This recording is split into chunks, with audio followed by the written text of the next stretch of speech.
Bien, como siempre, empezamos, digamos, con el complaciente episodio de comentar nuestro semanario, autocomplaciente. La nota más importante sigue siendo la señora Boluarte. A nosotros sí nos importa la señora Boluarte, y nos importa lo que encubre la señora Boluarte y lo que significa la señora Boluarte, aunque la gran prensa, digamos, ha decidido, como en un cartel, suprimir el asunto, relojes, corrupción, oscorima. Está desterrado el tema, con algunas excepciones. Pero a nosotros sí nos interesa porque el Perú se juega la vida en este asunto de saber si vamos a seguir tolerando a la señora Boluarte y su pandilla, y sus relojes, y sus hipocresías hasta el año 2026. Si lo toleramos, bueno, será porque lo merecemos, ¿no? En todo caso, la señora habría incurrido en un nuevo delito. Y no lo digo yo, lo dice el abogado Carlos Caro Coria, porque al haber dado la orden, y eso está virtualmente probado, de sacar a Harvey Colchado como venganza por el desherraje de su vivienda, está obstruyendo la justicia. Porque al desbaratar o al intentar desbaratar a la DIVIAC, que es la que justamente organiza la información alrededor suyo, entonces lo que está intentando es, en fin, lo que han hecho varios, ¿no? A lo largo de estos últimos años, lo que han hecho varios presidentes, varios altos funcionarios, que es tratar de estrangular el proceso que los persigue para ver si logran difuminarlo, borrarlo, ralentizarlo a tal punto que la gente deje de interesarse por él. Así que, sí, nuevo delito, un nuevo delito. Y empezamos con la encuesta que acaba de publicar el diario Perú 21, una encuesta hecha por Ipsos, precisamente sobre la señora Boluarte. Y la pregunta es, ¿considera que el gobierno de Dina Boluarte está trabajando de manera eficiente o ineficiente para la solución de los problemas del país que le afectan más?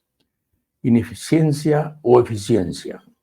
Bueno, la pregunta francamente es un poco boba, pero en fin, Ipsos está poniéndose a tono con Perú 21, que es su nuevo socio, ¿no? Pregunta no digna de la agudeza y de la destreza profesional de Ipsos, pero en fin, ¿es eficiente o no es eficiente? El 93% ha respondido, no es eficiente, pues hombre, ¿qué iban? La pregunta que deberían hacer en Ipsos, y ojalá que Perú 21 la publique, si es que la hacen, es si la gente quiere que se vaya o no Dina Boluarte. Esa es la pregunta clave, pero que ninguna encuesta se atreve. ¿Quiere usted que Dina Boluarte permanezca hasta el 2020? Van a ver cómo hasta el 2026 van a ver la riada de respuestas negativas de gente que dice no la soporto. Es que esto no es tolerable. No es tolerable que en medio de esta tormenta internacional y de esta crisis doméstica tengamos un gobierno como este, a la deriva, sin capitanía, sin dirección, solo apoyado por el Congreso de los delincuentes. Me dicen que ya estamos conectados con Renato Cisneros, que como ustedes saben, vive en la península, en la Ibérica. Buenas noches, Renato. Hola César, ¿cómo está? Muy buenas noches. Muchas gracias por la invitación, de verdad, lo aprecio muchísimo. No, gracias a ti, me complace mucho tenerte. Acabo de hablar del Congreso y recordé que siendo tú muy joven y por supuesto chamba es chamba, trabajaste en el Congreso como corrector de textos legislativos en el año 2000. ¿Cómo hiciste para aguantar eso? Así es un episodio del que no me siento para nada orgulloso. De hecho, tengo un proyecto de novela em, que espero avanzar pronto sobre esos años y sobre mi experiencia en el Congreso, que además coincidió con el fin de la dictadura fujimorista y con el episodio inolvidable del primer Vladivideo, ¿no? Yo estuve justo ahí, yo trabajaba en la Oficialía Mayor y corregía ¿Y, textos para la Oficialía Mayor y y qué vi el hacías? ¿Pero momento. qué textos corregías, Renato? Bueno, a la única presidenta del Congreso a la que se le podría haber ocurrido que ese era un trabajo Era a estimable Marta Hildebrand. era Marta Hildebrand. No me digas. Marta Hildebrand eh, Te jaló. nos jaló a dos. Yo recuerdo mucho un día, yo estaba en mi casa y me llama mi tío Luis Jaime Cisneros, que era muy amigo de Marta Hildebrand. Y, y me dijo, te va a llamar Marta Hildebrand porque está necesitando correctores de estilo en el Congreso. Estamos hablando del año 2000, ¿no? Imagínate. Perdón, del año 99, año 99. Y al día siguiente yo me presenté al Congreso, em, le regalé a doña Marta Hildebrand un libro de poemas que yo acababa de publicar y me Tú tenías dijo, 23 años. tenía 23 años, sí, 22, 23 años. 22, 23. Y ella me dijo, ¿por qué me regala eso si usted sabe que yo no leo poesía? Y menos poesía peruana.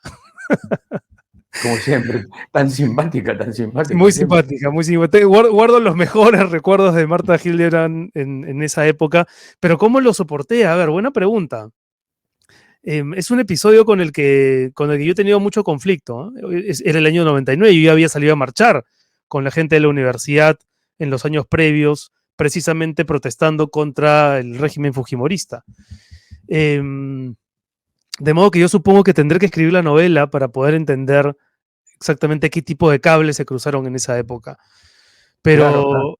Pero sin Tienes, tienes, duda, tienes, tienes que vomitar ese episodio. totalmente, totalmente, porque se ven muchas cosas cuando uno trabaja en una institución como el Congreso, toda la miseria de la burocracia, esos personajes absolutamente grises que viven parasitando una institución del Estado en la que los recursos, por supuesto, se dilapidan, ¿no? Sí, Eh, pero Renato, si eso era el año 2000, tú no tienes idea de lo que es el 2024, el Congreso. Me puedo hacer una idea y seguramente va a ser muy lejana respecto a lo que está sucediendo. No, Y es que no. El presidente del 2000 no sirve. Ahí había lumbreras, había, había, por supuesto, sí, sí, claro, gente, digamos, alfabeta, funcionalmente hablando. totalmente, totalmente. No, ahora imagínense, uno ve ahora las noticias del Congreso y extraña la época en la que estos personajes estrambóticos, por decir algo, eran minoría y eran una minoría ¿Cómo será de basura este Congreso que se puede extrañar, digamos, a a la personajes? robacable, Sí, sí, claro. No, a la no. robacable, al mataperro, a esos que hasta hace, no sé, 10 años, 15 años eran una minoría execrable, por supuesto, pero no eran la mayoría. Hoy Claro, lo claro, son, César. claro. Claro, Carlos Ferrero era un estadista. Totalmente, totalmente, que era el presidente que sucedió a Marta Hildebrand en esos años. Así es. Exactamente, exactamente. Bien, la distancia que nos separa, un libro importante en tu carrera, y yo creo que importante para la literatura peruana moderna, ¿es un ajuste de cuentas con tu padre o es un reconocimiento medio civilino a los valores de tu padre que no terminaste de asimilar, pero que aceptas? Em, es un ajuste de cuentas en muchos sentidos con la figura de mi padre. Hay cosas que mi padre dijo y defendió en términos de ideas con las que yo no podría estar de acuerdo, con las que nunca estuve de acuerdo, pero al mismo tiempo, porque sé que la literatura no es el territorio para los ajustes de cuentas ideológicos, por lo menos, es un espacio también de reencuentro con el pasado de ese hombre al que yo conocí más bien en su etapa, en sus últimos años, ¿no? Mi padre me tuvo a mí con 50 años y vivimos juntos 18 hasta su muerte. ¿Cómo era el Y gaucho? ¿Cómo era el gaucho? Porque, digamos, para nosotros, los periodistas de aquella época, el Gaucho era temible, era un fascista, era Sí, sí, además sí, un sí. tipo que podía decir las cosas que pensaba y con una libertad absoluta y con una temeridad institucional impresionante. ¿Cómo era por dentro? Él siempre decía, la diferencia con los políticos, la diferencia entre alguien como yo y los políticos es que los políticos piensan lo que dicen, ¿no? Yo digo lo que pienso. Por dentro era un hombre con fisuras también, ¿no? Él nace en la Argentina producto del destierro de su padre, de mi abuelo, y ya desde ahí nace con una herida a la que luego se suma una herida sentimental, que es la de un matrimonio que no pudo concretar en Argentina, y luego empieza en Perú una carrera militar que lo termina llevando a defender una serie de ideas y de posiciones bastante radicales. Yo siento que mi padre fue un hombre mucho más sentimental de lo que la mayoría podría creer. En un momento, además, en que América Latina experimentaba una contrarreforma violenta, ¿no? Una reacción de la derecha militarizada en todas partes. Así Así que es. él era parte de una suerte de escenario sombrío en América Latina, pero en fin, eso no atenúa sus violencias, ¿no? Sí, no, no, sin duda. Yo siempre me preguntaba, una época en la que visitaba mucho a Luis Jaime, a su hermano mayor, a quien usted también ha conocido. Y Luis Jaime tenía en su casa, claro, tenía fotos con Borges, tenía fotos con Cortázar, tenía fotos con, en fin, con un montón de intelectuales, escritores. Y mi padre tenía fotos con Videla, con Pinochet. Y yo siempre me preguntaba en la adolescencia, ¿por qué más bien yo no he crecido en la otra casa, ¿no? En la casa donde, la de mi tío Luis Jaime, donde siento que están todos los códigos que a mí me explican, ¿no? Y Yo creo que te hizo bien, yo creo que te hizo bien, Renato. En la otra casa habría sido lingüista. tal, tal vez sí. Ahora, yo mi El gaucho padre, el padre te salvó, fuiste novelista por eso. Un bueno, pero padre mira, así, cualquiera es pero novelista. me encanta que hayamos entrado por este lado de la conversación, porque yo quería decir dos cosas respecto de eso. Por un lado, en el Perú, y no solamente en el Perú, ¿no? En las sociedades más tradicionales y conservadoras, se suele ver como un mal gesto que los hijos discutan a sus padres. Y yo creo que un hijo que discute a su padre habla bien del padre, habla bien de la educación que le supo dar. Creo que lo más pernicioso es que no reconozcamos lo que nuestros padres hicieron mal, ¿no? O que no desintamos con aquello que nos parece también reprobable. Eh, a mí, por ejemplo, ¿no? Cuando en las redes sociales alguien me dice, pero tu padre también fue golpista como Fujimori. Y yo digo, sí, mi padre alentó muchos golpes de Estado y le hubiera gustado protagonizar tal vez más de uno. La diferencia es que yo lo reconozco, la diferencia es que yo lo acepto y yo soy capaz de decir, sí, mi padre fue un golpista. Quiero pensar que algún día, aunque no lo creo, porque ya es muy tarde, los hijos de Alberto Fujimori podrán decir lo mismo.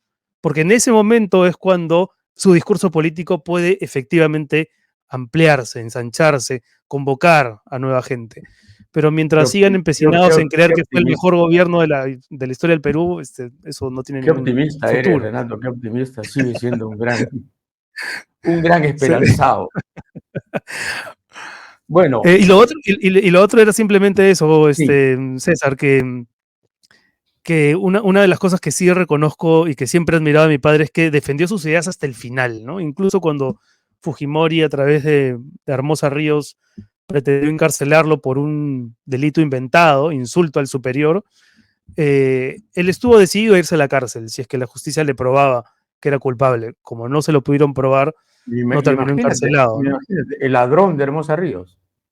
Sí, que ahora creo que está en el hospital militar, si no entiendo Sí, que, no sé dónde están, pero robó millones sin duda, comprando, sí, comprando armas para abastecer al ejército. se enriqueció y prostituyó el ejército junto con Montesinos. Prostituyó, envileció. Sí, Sí, pues, sí. Y bueno, tu padre fue un hombre honrado desde ese punto de vista. se murió Nadie, con, mucha, se nadie, murió con muchas nadie se deudas, huyó por jamás. cierto. Se murió con muchas deudas. Y en el mundo que vimos arder, ¿el ajuste de cuentas es con el Perú? Esa es la última novela que he publicado y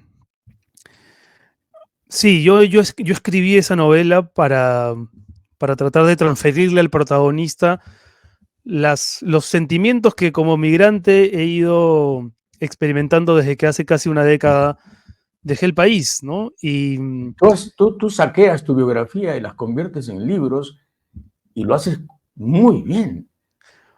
pero, Esa mina es inagotable, pero la de tu memoria. yo creo que todos los autores saquean su biografía, César. Creo que todos los autores y autoras dinamitan su biografía para construir su escritura con esos escombros. Algunos Sí, lo sí, hacen sí. más desinhibidamente, otros más sutilmente. Pero en esta última novela, El mundo que vimos arder, casi todo es ficción. Y digo casi todo porque evidentemente las emociones y reflexiones de los personajes se parecen mucho a la realidad. A mí me costó mucho entender y todavía me cuesta, ¿no? Creo que no hay Pero peruano. el desarraigo es tuyo. Sí, el desarraigo es mío. El desarraigo es mío, la decisión de irse del Perú cuando además a ti te han educado para quedarte en el Perú, ¿no? Es algo que ya las generaciones más jóvenes no están experimentando porque crecen con otro concepto de patria. Felizmente, crecen con una idea del mundo mucho más elástica, con un sentido de pertenencia mucho más natural, pero hasta mi generación nos educaban para quedarnos en el Perú. Si salíamos era para aprender cosas que luego volcaríamos a favor de este país huérfano, adolescente, al que siempre habría que intentar sacar adelante. Cuando uno se va y empieza a hacer su vida en otro lado, algo de culpa también hay, ¿no? Sobre todo ¿Por qué, cuando no ha por sido qué, una migración violenta ni por qué te forzada. fuiste tú? ¿Por qué te fuiste tú, Renato? ¿Por qué no vives aquí? Eh, Creo que nunca nadie me lo había preguntado tan directamente. Bueno, Mi coartada es alguna vez decir, tenía que ser. sí, y quién mejor que usted. Mi coartada es que mi hoy esposa quería estudiar medicina, hacer su residencia en España y me pidió acompañarla y yo quería venir también. Pero la verdad es que yo había llegado en el Perú a sentirme eh, demasiado cómodo. Trabajaba en RPP, no me pagaban mal, vivía en un departamento y, y felizmente me di cuenta de que esa era la ruina para alguien que quiere dedicarse a escribir, ¿no? Que esa era la Ujú. ruina total, ¿no? El conformismo, el saber qué botones hay que pulsar para que el mundo entre comillas, gire. Y eso, me sentí apabullado por lo confortable, por la seguridad y por la horrenda burbuja social en la que mi vida se desarrollaba, ¿no? Que es la burbuja en la que todavía muchos viven y que hay que agujerear, ¿no? Hay que tratar de reventar para no hacerse una idea de que el Perú es eso, ¿no? A mí todavía me cuesta cuando alguien me pregunta sobre mi opinión sobre Lima. Yo digo, yo he vivido en Lima 40 años, sí, pero de Lima conozco tal vez 8 o 9 distritos y no necesariamente bien. Yo no podría tener una opinión sobre Lima que sea terminante, tajante, general, ¿no?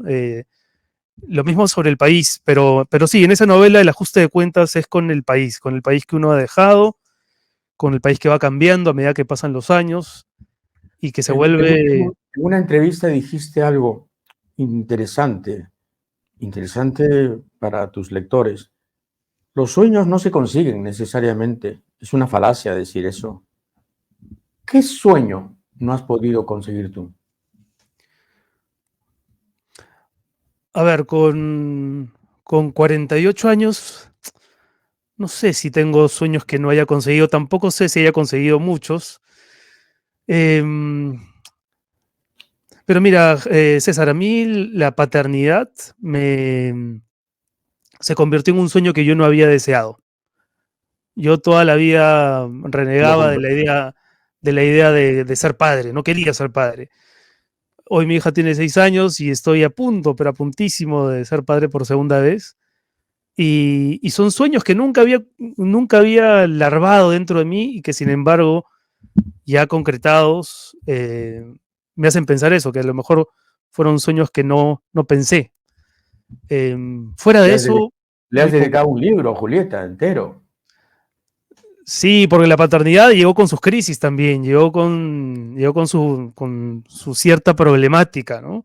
Yo que había tenido tantos rollos, más que rollos, que había examinado tanto la figura de mi padre, pues el momento de convertirme en padre extrajo de mí una serie de demonios también que al final los quise retratar en ese libro.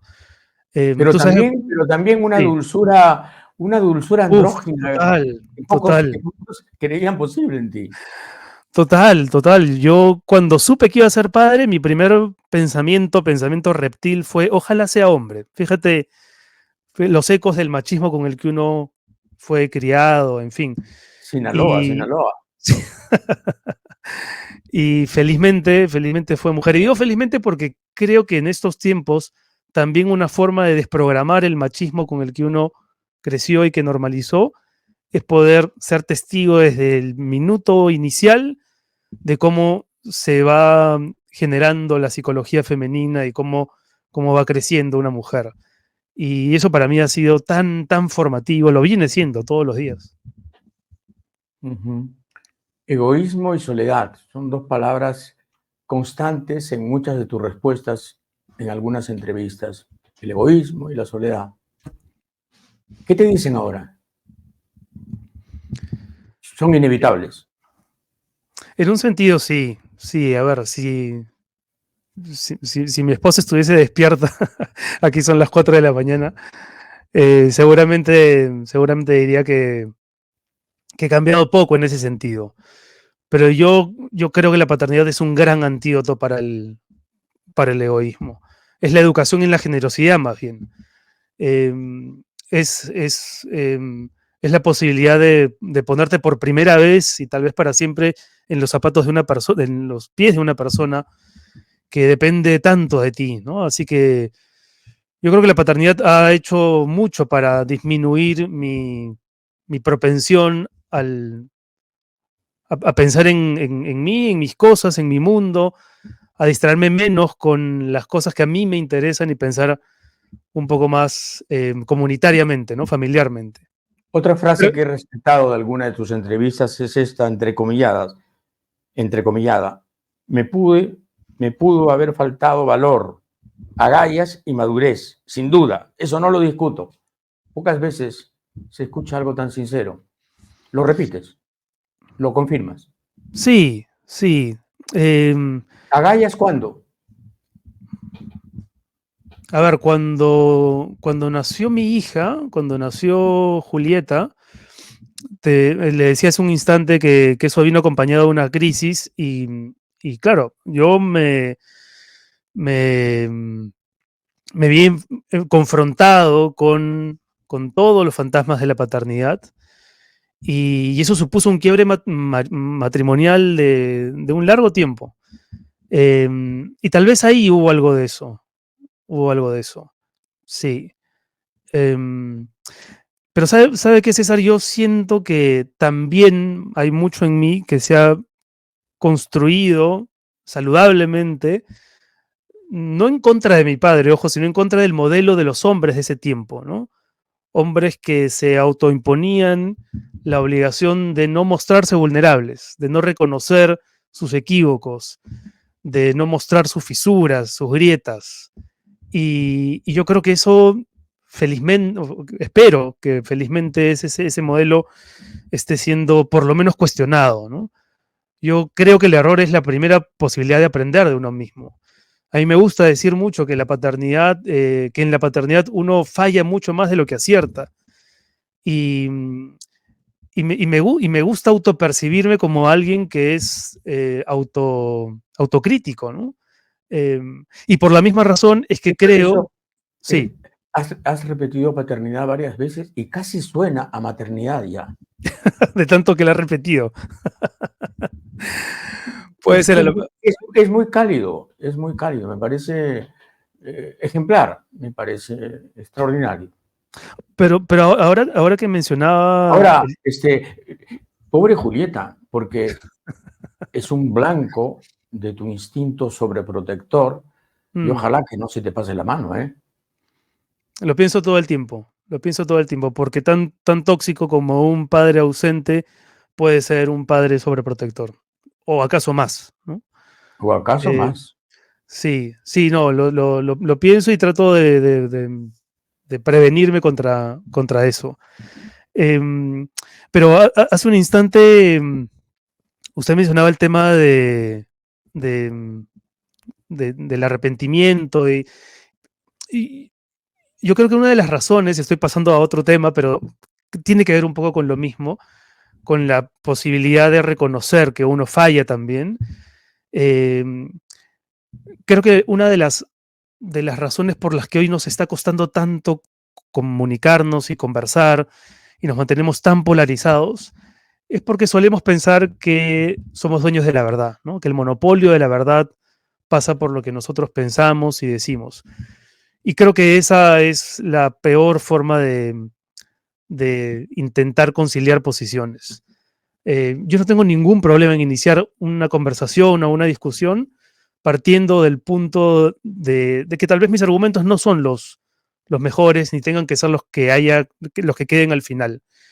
Y creo que sería saludable que la gente haga eso también. A Que propósito, considere la a, posibilidad de propo- estar equivocado, por lo menos a que la pro- considere. a propósito, ¿cómo ves el gobierno de Boluarte desde allá? De la única forma que se puede ver, desde allá, desde acá o desde allá, Ujú. como un desastre, como una gran claudicación, como una noticia fatídica que se reedita todos los días. Es un peor gobierno que el de Castillo, ya no solamente por la nula capacidad de gestión, sino por la incapacidad moral de asumir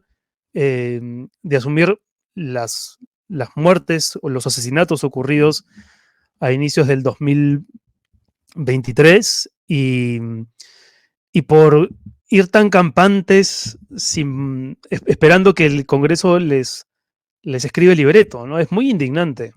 Escuchaba la Ujú. conversación que usted tuvo con Carmen Maquevo y hace algunos días y su diagnóstico, uno solamente puede suscribir ese diagnóstico, ¿no? Estamos en la debacle. Nos han vendido el cuento de que nos aproximamos al abismo cuando ya estamos cayendo en el abismo. Y cuando nos despertemos seguramente va a ser muy doloroso, Si es que nos despertamos, Renato, si es que nos despertamos. porque el sonambulismo puede ser crónico, ¿eh? Pero en otra época, César, uno podía estar frente a un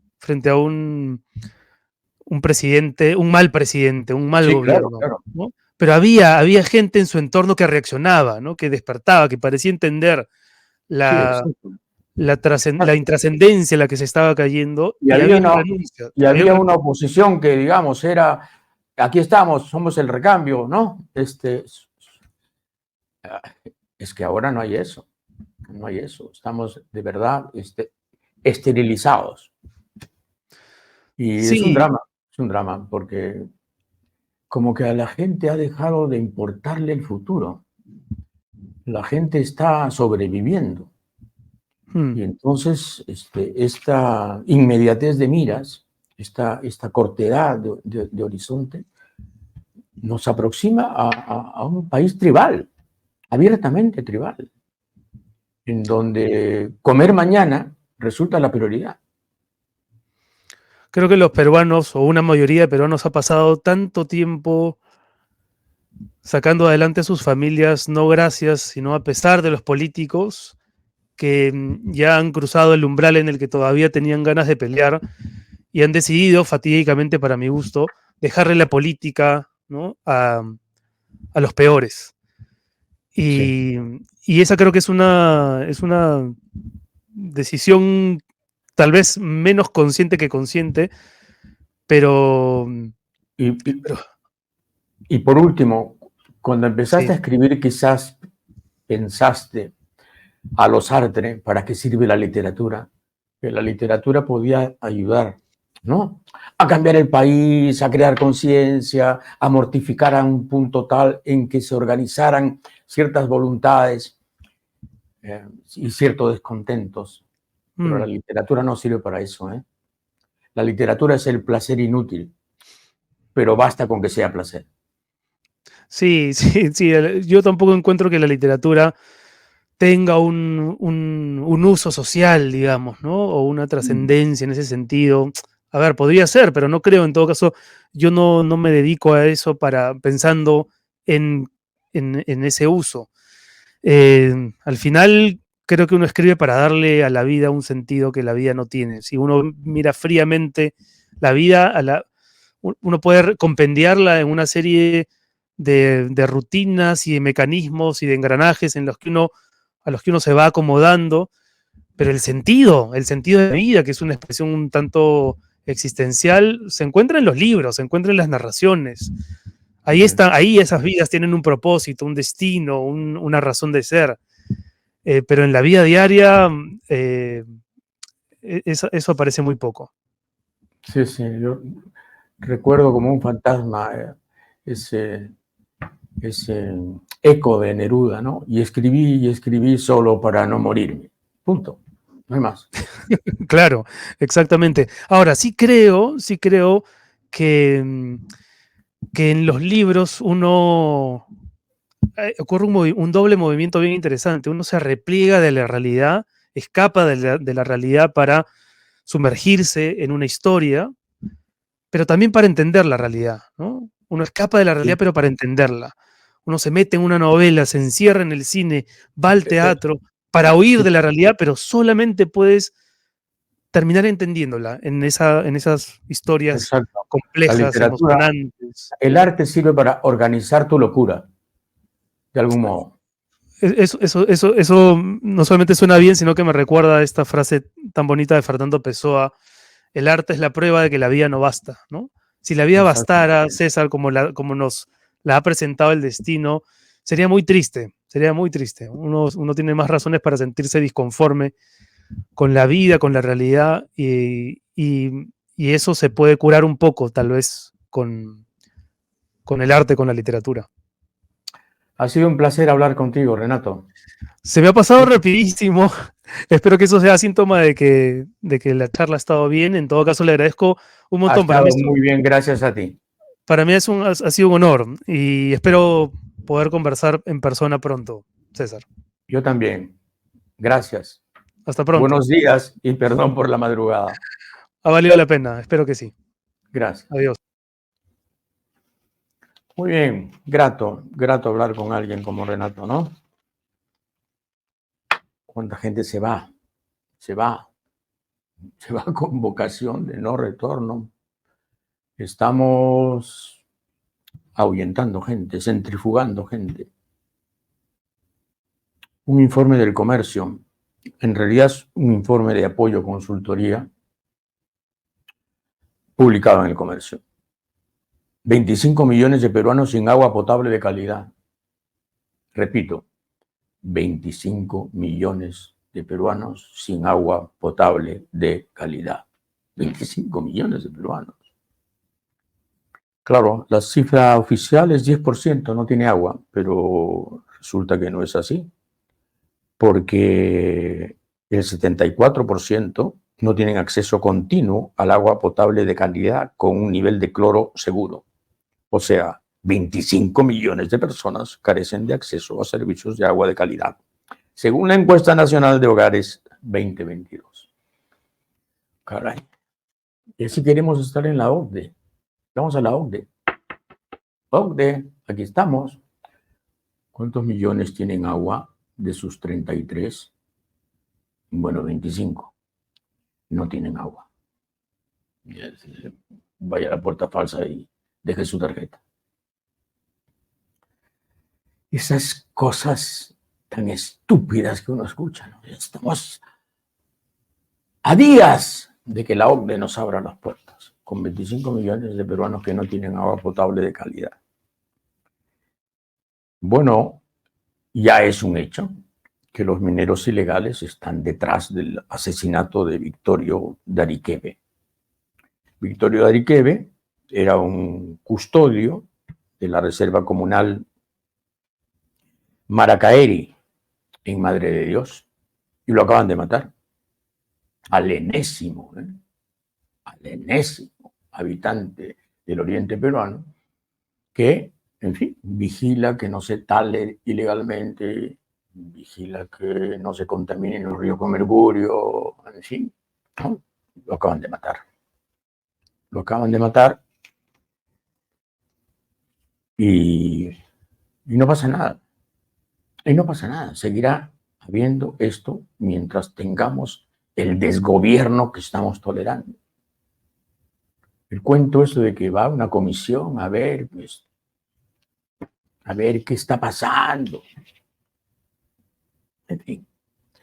Pero ¿cuánta gente está metida en esto? Sí, pues, la minería ilegal, dicen algunos, es el derecho de los desempleados. No, no, mentira. Es un crimen.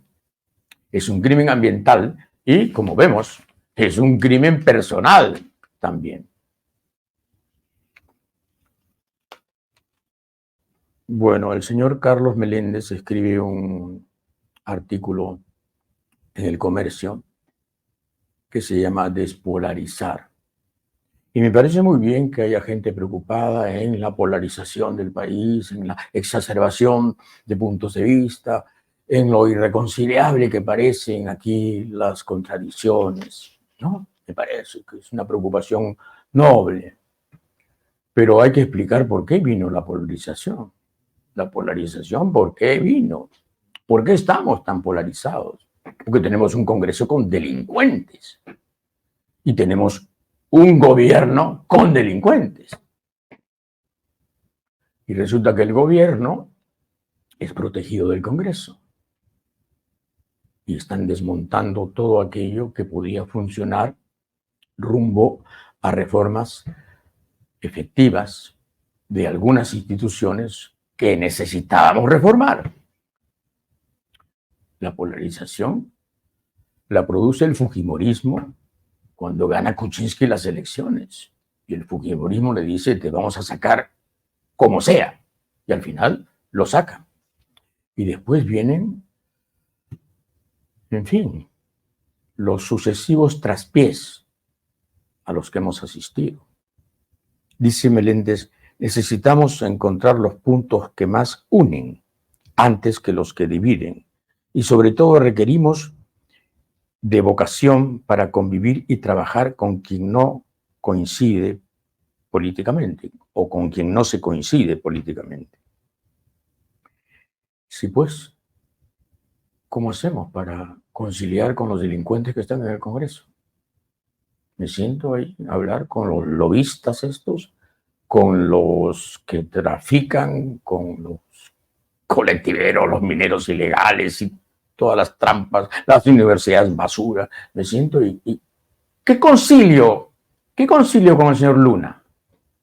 ¿Cómo me entiendo con los niños? ¿Cómo me entiendo? ¿A qué nivel me entiendo? ¿Qué programa me pueden plantear ellos? ¿Qué salida pueden plantear ellos? Excepto la de seguir medrando y la de seguir saqueando los fondos públicos.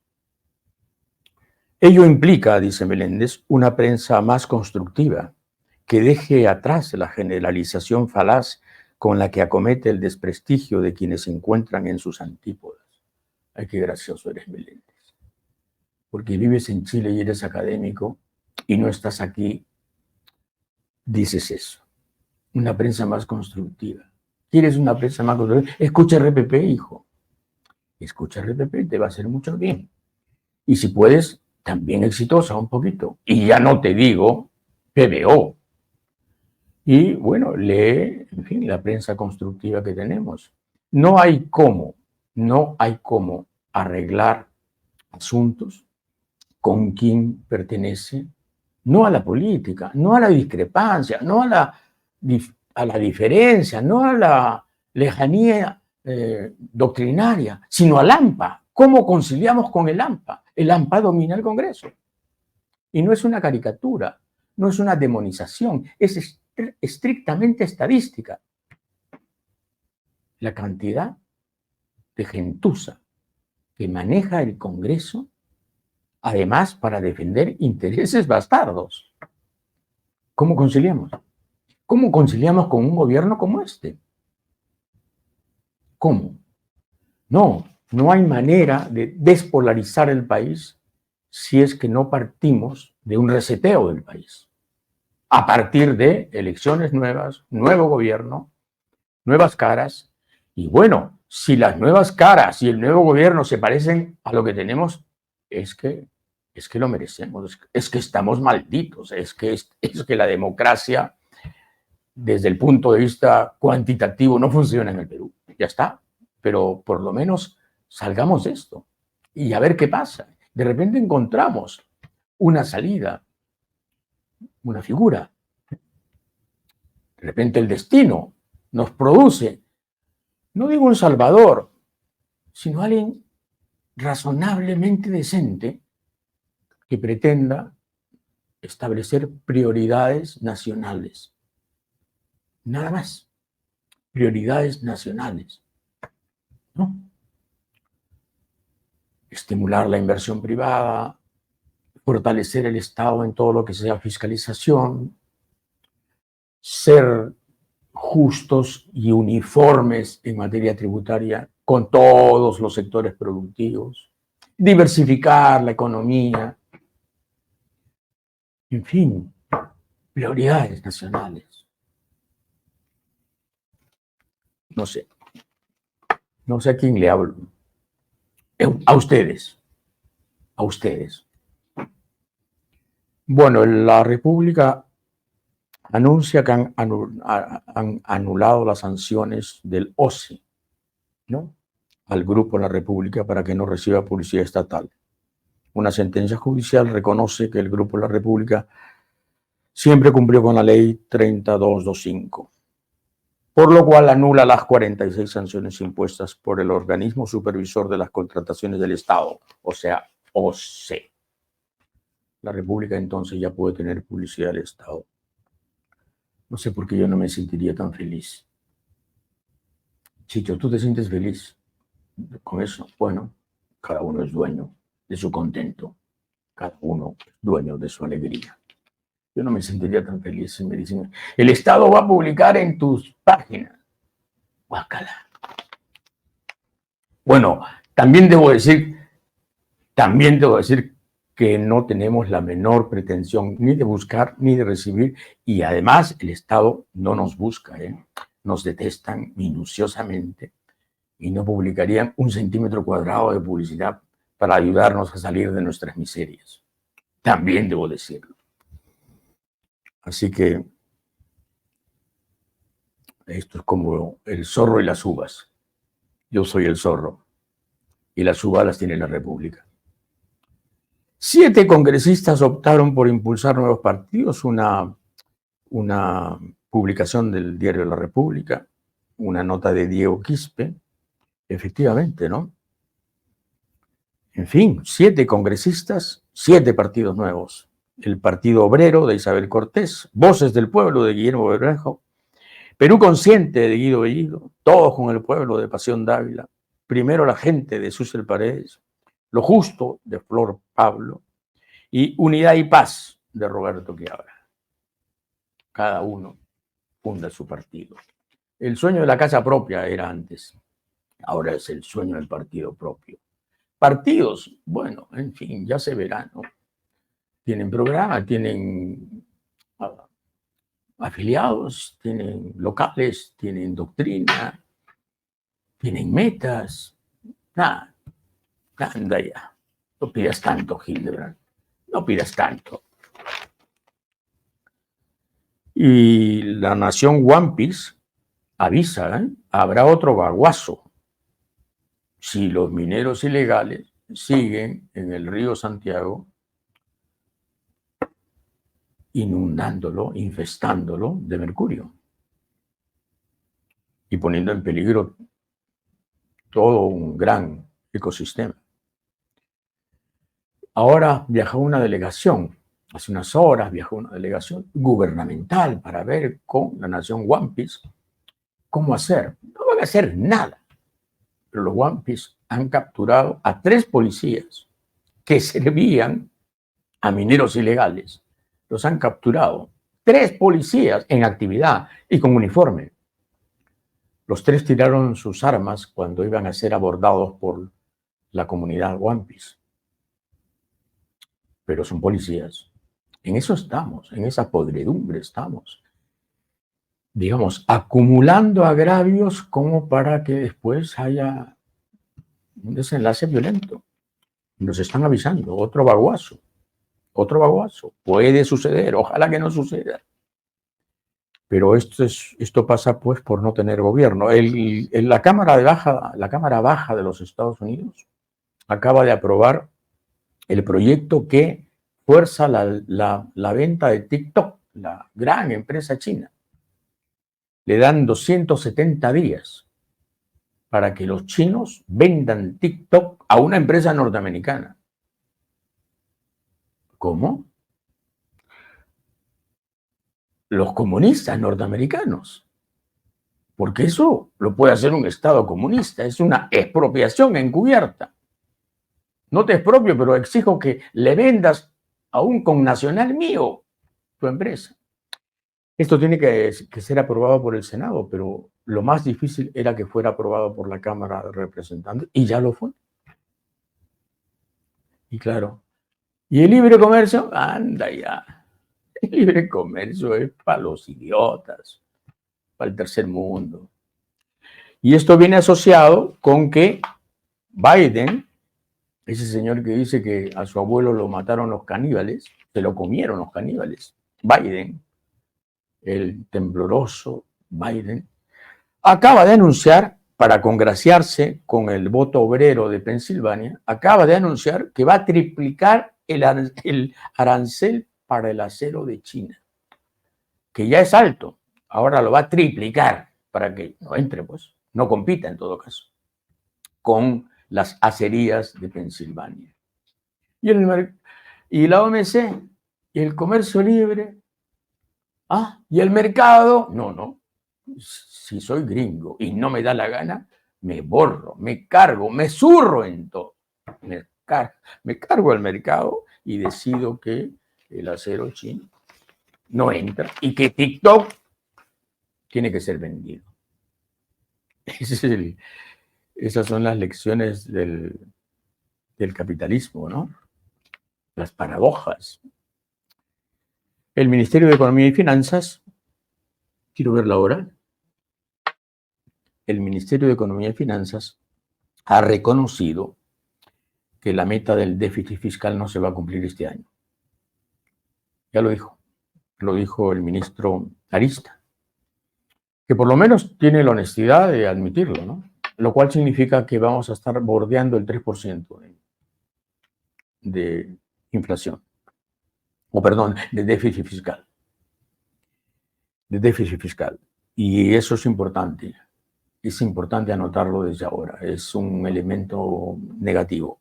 La meta era 2,4 el año pasado y llegamos a 2,8. Y ahora parece que o repetimos la faena o nos vamos a 3 de déficit fiscal.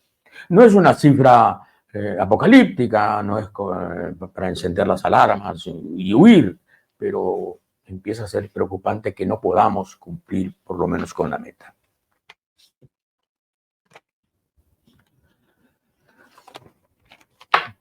Y se está creando el APU, nuevo partido, que es Adelante Pueblo Unido, APU. Y lo auspicia Aníbal Torres, el ex premier del señor Pedro Castillo. También está ahí Anaí de Cárdenas. En fin, tienen derecho de procrear una nueva sigla y de intentar que la gente olvide a Pedro Castillo. Porque si la gente asocia APU con Castillo, están fregados. Castillo fue el gran desastre de la izquierda peruana.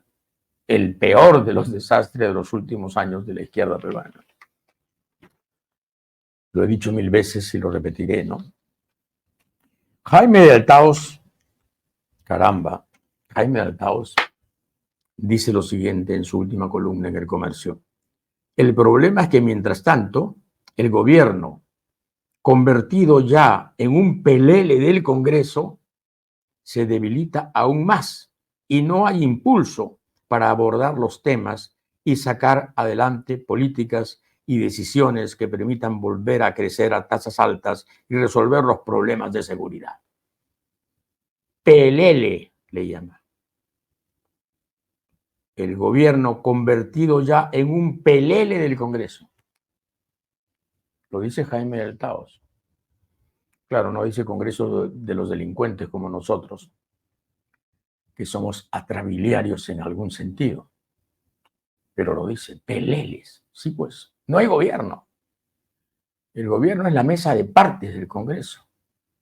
Es la sucursal del Congreso de los delincuentes, del Congreso mafioso que tenemos. Ese es el gobierno. Tráguese, deglútalo. Y si puede, digiéralo. Y ahora resulta que el municipio metropolitano de Lima tiene que pagar 45 millones a Línea Amarilla porque acaba de perder nada menos que un tremendo arbitraje en París. Un tribunal de la Cámara de Arbitraje Internacional de París emitió el laudo por el cual le ordena al municipio de Lima pagar 45 millones de dólares por daños y perjuicios después de años de que se haya ventilado este asunto, que empezó con la administración de Jorge Muñoz en la alcaldía y que ha seguido el señor, por supuesto, el señor Porqui, con gran entusiasmo. Vamos, dale, duro, sí, vamos al arbitraje, lo ganamos. Bueno, lo perdieron, 45 millones de dólares. Claro que el laudo dice que esos 45 millones pueden ser compensados mediante alzas de la tarifa o ampliando la concesión. Si quieren no pagar, ok, amplían la concesión o me levantan las tarifas. A eso se llega por torpeza y por ineptitud. Simplemente. Desde luego que, porque ha dicho, Rafael López Aliaga, ha dicho que él no va a pagar. Pero él cree que todo se maneja como si fuera el tren de Machu Picchu, ¿no? Algún hotel suyo. No es así. No es así. Bueno, el hotel Four Points Sheraton del Cusco va a ser demolido y nos lo recuerda en un interesante artículo Alfredo Palacios Dongo en el Diario Expreso. 14 años pasaron de la construcción de esta mole asquerosa que rompió el paisaje arquitectónico del Cusco histórico. Increíble, ¿no? Pero yo quiero nombrar a quienes nombra Alfredo Palacios Dongo, el titular de la Dirección Desconcentrada de Cultura del Cusco, que dio el visto bueno al proyecto asqueroso del Hotel Four Points Sheraton del Cusco. Juan García Rivas. ¿Está preso? No, no está preso, está libre.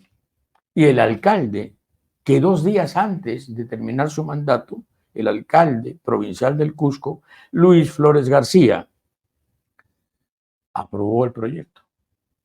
Un proyecto que era una miseria para el Cusco. Lo aprobó. Y el señor se llama Luis Flores García. Muy bien. Estos dos están libres. Me imagino que habrá un enjuiciamiento, que habrá un proceso, que habrá, en fin, ¿no? Todo un encauzamiento, como dicen los abogados. Porque aquí hubo dinero, y mucho dinero, y ahora van a demoler. Va a costar $1 millón la demolición, porque tienen que hacerlo con muchas restricciones para no seguir reventando el entorno. Argentina solicita ser socio global de la OTAN. Igual que Colombia, la Colombia de Uribe, ¿no?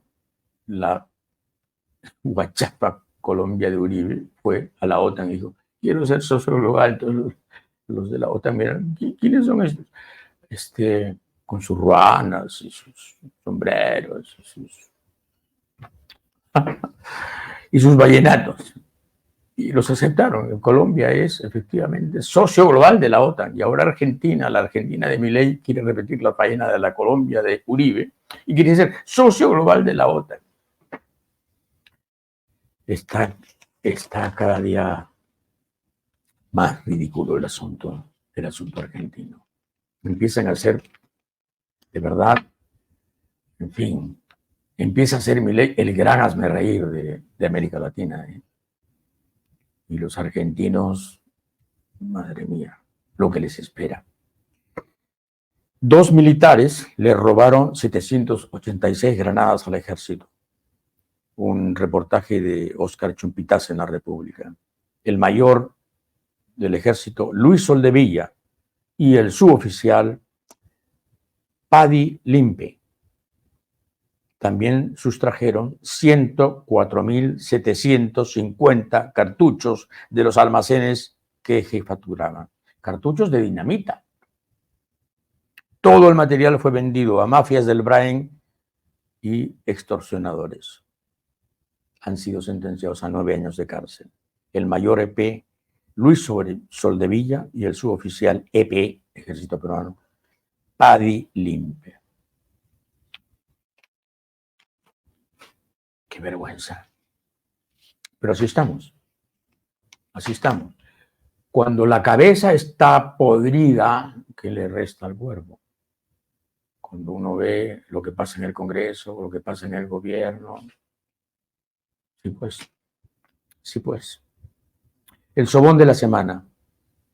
Don Carlos Paredes. Caserito de Willax. Suspensión de Colchado es para que no obstruya la investigación dentro de la PNP. No, hombre, suspensión de Colchado es para que no se siga la investigación a la presidenta de la República. Y además es la venganza de la presidenta de la República contra el ariete que le rompió la puerta a la casa de Chorrillos. Así de sencillo. Una buena nota de la reportera Thalía Cadenas en El Comercio da cuenta de las veces que el Parlamento, el Congreso de los Delincuentes, blindó a los niños de Acción Popular. A Darwin Espinosa, el involucionado, 2 veces. A Elvis Vergara, 2 veces. A Jorge Flores, 2 veces. A Raúl Doroteo, 2 veces. A Ilis López, 3 veces. Ese es el récord. Y a Juan Carlos Mori también 3 veces. 3 veces, 2 veces, 3 veces blindados. Y estos son los niños de Castillo. Pero claro, como ahora no está Castillo, pero está Boluarte, ahora los protegen. Si estuviera Castillo ya los habrían volado. Pero ahora son parte de la cuota matemática que necesita el Congreso de los Delincuentes para no irse. ¿No? Para no irse necesitan gente como esa. Que están, digamos, al borde de la cárcel. Son carne de presidio, pero mientras que sirvan, seguirán votando. Así de sencillo. Bueno, yo soy animalista, como ustedes saben, pero en realidad, más que animalista, yo soy canófilo, perrófilo, amante absoluto de los perros. Y esta noticia me conmueve, de verdad, me destroza. Una mascota de 8 años, un perro llamado Baco, perteneciente a Johanna Timaná, la señora Johanna Timaná, murió porque la señora había pagado 500 soles para que el perro viajara en un minivan con aire acondicionado y se lo metieron en cualquier cosa, cualquier basura de esas. La empresa Tradema, que tenía destino el distrito de los órganos en la región Piura. La señora paga 500 soles para que su mascota, en fin, viaje con el calor que hace ahí. Y resulta que lo metieron en una empresa que se llama Argo, lo arrimaron ahí y el perro murió. Entiendo. ¿Perdón? Alguien me dijo algo, pero no sé quién. No sé si Oscar me habló. Pero es terrible, ¿no? Y no pasa nada, porque la ley de protección animal, las crueldades, 5 años, mentira. Nadie hace caso. Claro, este es un país donde el comercio sigue publicando páginas de toros y alabando el espectáculo ese. Acuña, esa cosa, porque realmente Acuña ya está convirtiéndose en una cosa, es una suerte de, es un esperpento, es una disfunción. Acuña dice que la investigación a Boluarte daña la economía, dice que la paraliza, la intimida, asusta las inversiones. No, lo que asustan las inversiones son los canallas que hacen universidades basura, profesionales de quinta y países de sexta. Esos asustan las inversiones. Sí, cómo no. Y el fujimorismo acelera el debate porque el asunto es eliminar la Junta Nacional de Justicia. Ya no la quieren cambiar, ya no quieren 3x1, sacar a 4, meter a 2. No. Ahora eliminar la Junta Nacional de Justicia, crear otro organismo y coparlo, como han hecho con el TC.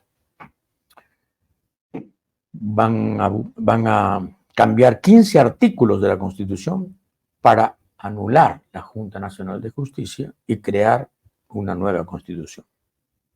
Y al frente está, por supuesto, la inenarrable, la indescriptible señora Marta Moyano,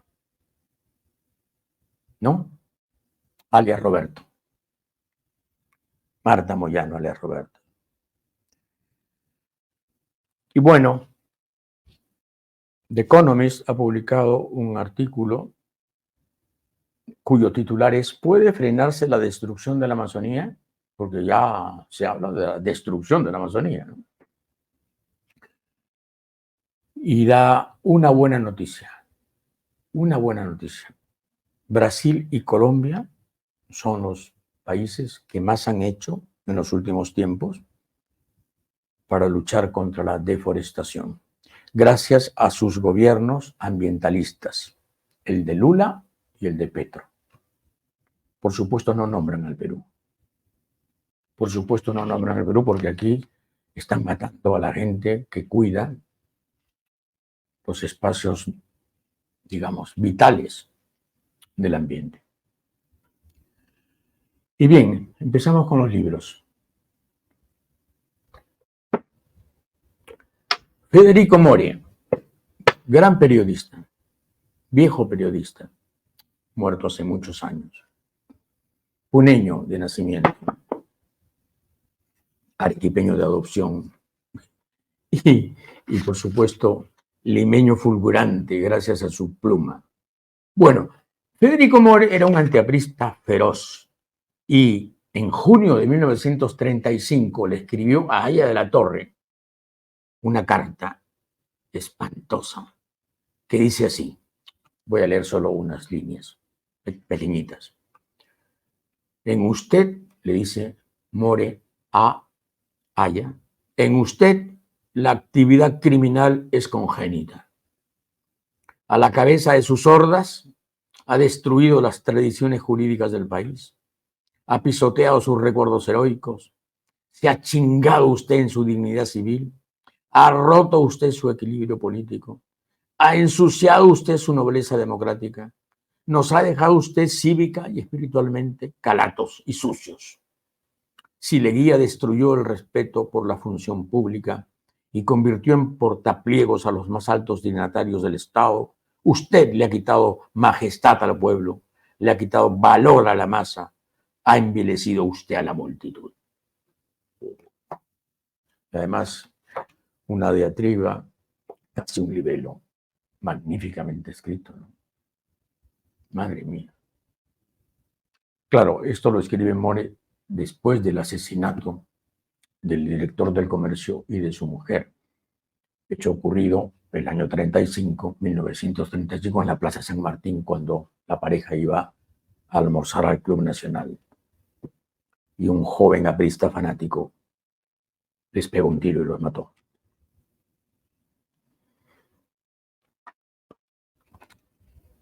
Bueno, este es el libro que seguramente todos los alumnos de comunicaciones leen, ¿no? Me imagino. El de John Reed, el periodista norteamericano que estuvo en la Revolución Soviética. 10 días que estremecieron el mundo. Es un clásico. Pero de aquí saco esto, ¿no? Fíjense ustedes que el proyecto soviético original, el proyecto ancestral de Lenin, no contemplaba una dictadura absoluta. Porque aquí está, por ejemplo, un decreto del 27 de octubre de 1917, firmado por Lenin, y que dice lo siguiente: serán suspendidos únicamente los órganos de prensa que instiguen a la franca resistencia o a la insubordinación al gobierno, obrero y campesino, siembren la confusión mediante la tergiversación francamente difamatoria de los hechos, inciten a las acciones de carácter francamente criminales, es decir, penadas por el Código. El presente decreto tiene carácter temporal y será revocado por disposición especial cuando se restablezcan las condiciones normales de la vida social. Firmado el presidente del Consejo de Comisarios del Pueblo, Vladimir Ulyanov, Lenin. Claro, Lenin sabía a dónde iba, pero en esta época, en este momento, ¿no? En este momento tenía que disimular. Pero en todo caso, el documento es oficial. Las condiciones eran tales que era imposible establecer la plena dictadura que desde el 20 se aplicaría de un modo tan violento y tan unánime en el gran territorio ruso. A ver, estos libros están tan desordenados como quien los comenta. Así que el orden es este.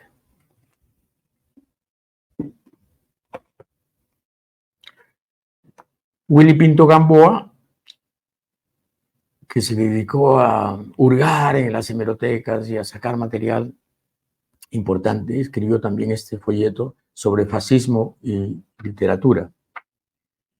Y claro, hay una serie de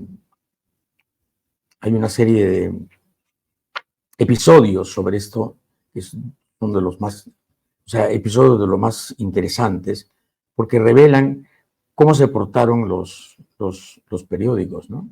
Hay un elogio, por ejemplo, de Aurelio Miro Quesada al general Mola, pero que es un elogio extraordinario, inmenso, intenso, una apología a Mola. Emilio Mola fue, junto con Sanjurjo y Franco, uno de los 3 iniciadores de la insurrección nacionalista contra la República de España del año 36. Y Aurelio Miro Quesada le dedica una apología que produce escalofríos a estas alturas. Y yo quería comparar ese texto que solamente reseño, con esta diatriba poética de Pablo Neruda dedicada precisamente a Mola, a Emilio Mola, que había nacido en Cuba en 1887 y que fue uno de los 3 generales, como digo, que levantó al ejército español en contra de la República. Emilio Mola murió en un accidente aéreo en junio de 1937, viajando del País Vasco a Burgos. El avión se estrelló. Y Neruda, en su modo más, digamos, panfletario y violento, tiene este poema que se llama Mola en los infiernos. es arrastrado el turbio mulo mola de precipicio en precipicio eterno, y como va el naufragio de ola en ola, desbaratado por azufre y cuerno, cocido en cal y hiel y disimulo, de antemano esperado en el infierno, va el infernal mulato, el mola mulo, definitivamente turbio y tierno, con llamas en la cola y en el culo. Terrible Neruda, ¿no? Terrible Neruda. Francisco Umbral, caray. Envidio a Umbral. Bueno, ya se murió hace mucho tiempo, ¿no? Pero lo envidio porque podía escribir lo que le diera la gana sobre el tema que quisiera y nadie le reprochaba, oye, ¿cómo eres tan frívolo? Oye, no estás hablando de las cosas serias, oye. Aquí uno le dedica algo a un tema que no sea la contingencia feroz, la dentellada del día, ¿no? La felonía de la semana. Y llueven los tweets y llueven los comentarios. Estás evadiendo la realidad. En este libro Crónica de esa gente guapa, Umbral, gran columnista, gran periodista, gran escritor, habla de Ágata Ruiz de la Prada, la modista colorida, la modista excesiva. Y dice, Ágata Ruiz de la Prada era una niña sin nombre cuando aparecía, lírica y blanca, con ojos grandes y oscuros de Goya, en mis conferencias de Barcelona, a la sombra corta e ilustre de su tío, don Antonio de Senillosa. Solía llevar la niña, ya en una apoteosis de lo blanco, una rosa blanca en sus manos blancas, sobre el escote blanco. Era la hostia eucarística, y perdón por el pleonasmo y por la blasfemia, me duele más el pleonasmo. Luego, Ágata se vino a Madrid y se convirtió en la musa de la naciente posmodernidad, con vestidos que aplaudía y fotografiaba a todo el mundo y que luego no compraba nadie. Mi última esperanza, Umbral, es que el Corte Inglés me contrate para vestir muñecas. O sea, que las chicas no se dejaban vestir a su aire. Las chicas lo que quieren es estar buenas y que se vea y no convertirse en Dalís ambulantes. Caray, la buena prosa me eriza los pelos.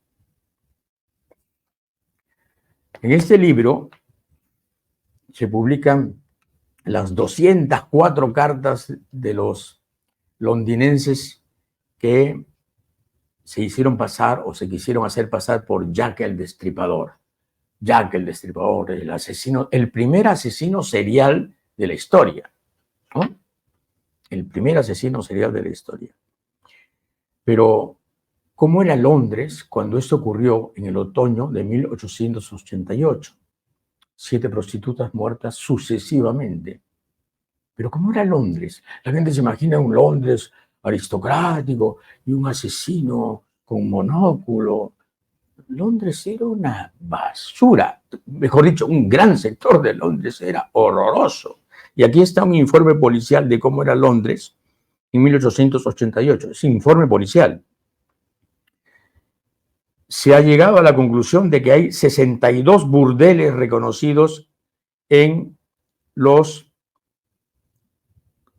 el distrito de Whitechapel. En Whitechapel ocurrieron los asesinatos de Jack el Destripador. Y probablemente otro gran número de casas que se usan de modo más o menos intermitente para esos propósitos. Esto estaba en el East End, de Londres. La impresión general es que hay alrededor de 1.200 prostitutas, la mayoría de muy baja condición. Las pensiones más humildes son, naturalmente, las que frecuentan las prostitutas, los ladrones y los vagabundos, ya que no hay otro sitio al que puedan ir, ni ley que pueda impedir que se congreguen allí.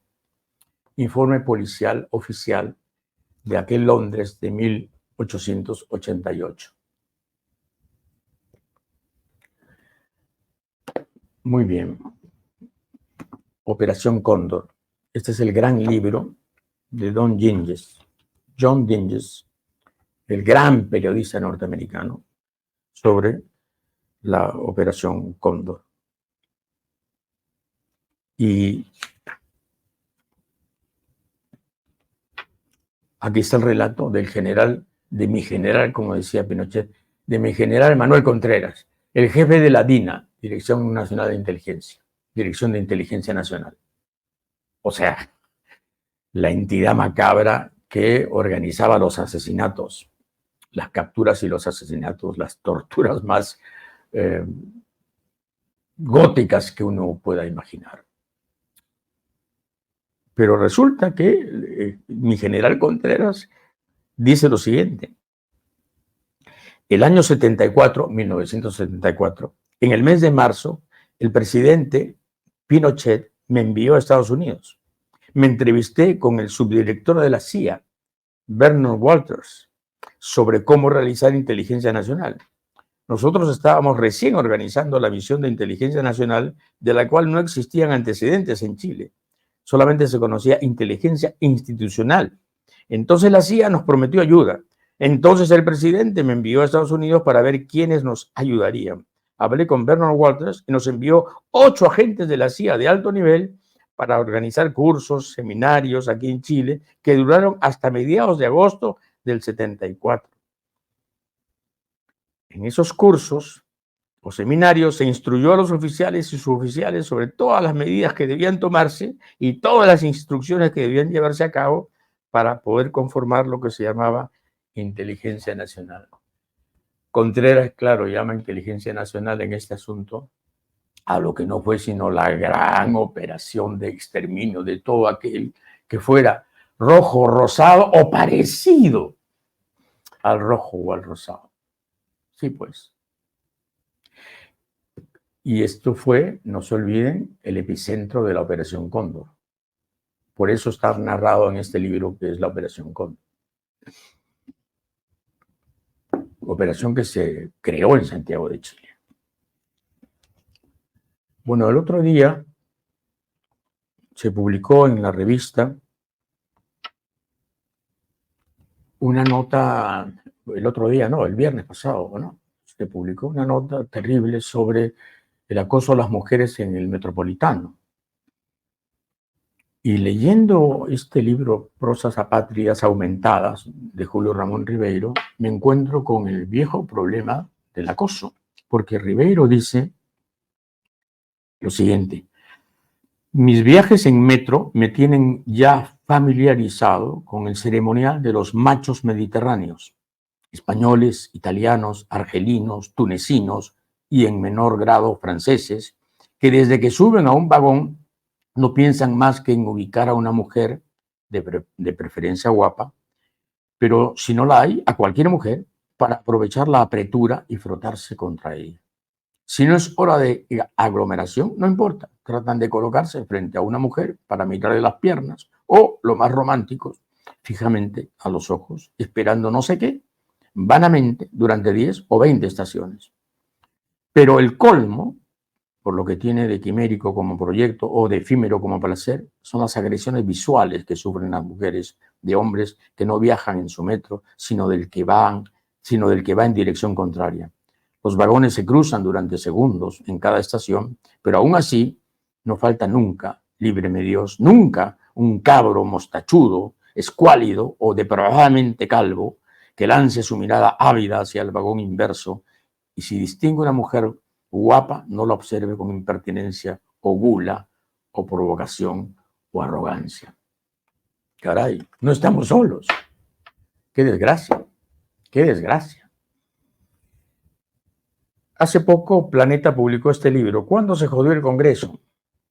Es un libro de lo más simpático, de Martín Hidalgo, el colega.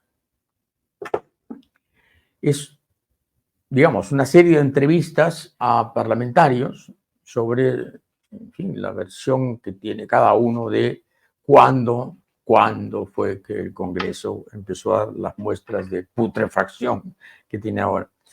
La entrevista más interesante probablemente sea precisamente la de Víctor Andrés García Belaúnde. Le preguntan, ¿cuándo cree que se jodió el Congreso? Es una cosa que ha venido cayendo poco a poco. Ha sido progresivo. El deterioro ha sido muy progresivo. Ese Congreso, el 2021-2026, creo que es el peor de todos. Víctor Andrés lo dice. ¿Hay algo de lo que se arrepienta en toda su carrera política? Le pregunta Martín Hidalgo. Lo único de lo que me arrepiento es haber hecho un mal anuncio de la muerte de Paniagua. De eso sí me arrepiento. Sí, pues, pobre Víctor Andrés anunció que Paniagua se había muerto y después tuvo que retractarse. Pero en todo caso, lo más gracioso de esta entrevista es cuando hablan de Orellana, porque Víctor Andrés García Belaúnde fue el que descubrió el caso Orellana. Fue el primero que dijo, este señor está usurpando inmuebles y terrenos, es un usurpador. Entonces le llovió excremento por parte de Orellana a través de una inmunda revista que tenía, que auspiciaba y que bancaba. Entonces le pregunta Martín Hidalgo, Orellana tenía un medio de comunicación escrito que utilizaba para atacar a los que lo criticaban. Usted fue blanco de varias portadas. ¿Cuál fue la que más recuerda? Víctor Andrés responde, me sacó una amante, que no era amante, que yo le había regalado un departamento. Cuando mi mujer me preguntó, yo le dije, ¿tú crees que yo puedo regalar un departamento? Ella me miró y me dijo, tú no regalas ni flores. Y le creyó. Eso salvó el matrimonio de Víctor Andrés García Belaúnde. Es un libro de lo más interesante.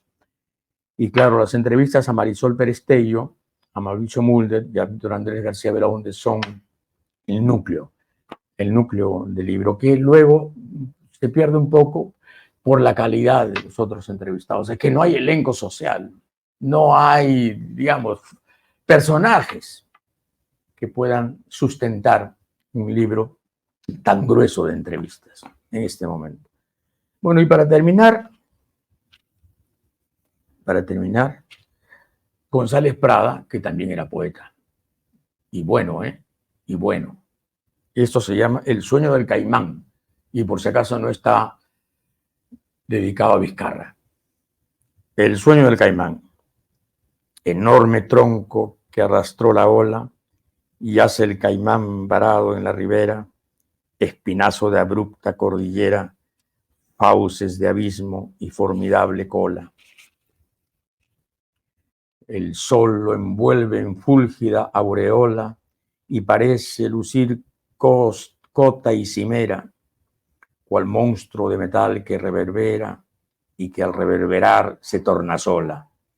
Inmóvil como un ídolo sagrado, ceñido en mallas de compacto acero, está ante el agua estático y sombrío, a manera de un príncipe encantado que vive eternamente prisionero en el palacio de cristal de un río.